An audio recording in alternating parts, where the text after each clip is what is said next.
I CNC'd these round moldings for a miniature house my wife is building. Now she needed some for that wall to the right. I'll show you how I did it on today's CNC Sunday.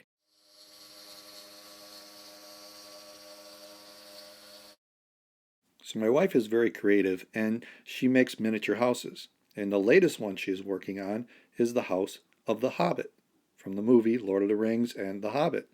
And here's the inside of it.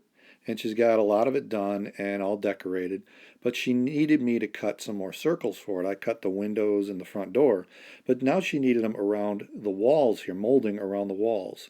So she asked if I could use my CNC and cut out some perfect circles. So she wanted some discs or rings to go around as molding. So it'd be 6 inches on the inside diameter, 7 inches on the outside for a perfect 1/2 inch molding all the way around, and then she'll cut the bottom off flat. So this is actually really easy to do in Easel software.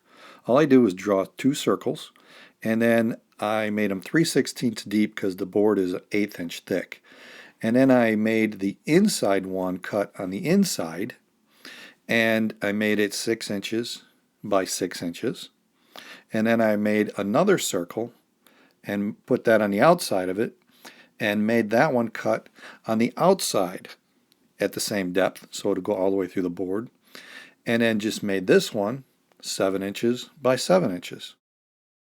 So I positioned the router at the home position, and I went back to Easel, clicked on Carve, and just went through the steps.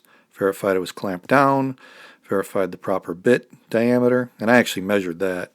And then it was already lowered by me manually, so I just click raise the bit, turn on the spindle started up. I told it the spindle is on, so start carving. And away it went. And here's a time lapse of it cutting. First it cut the inside circle, and it cut all the way through, and what I did actually is come behind it with a vacuum, just suck that inner piece out so it didn't get, cut up and banged around with the bit.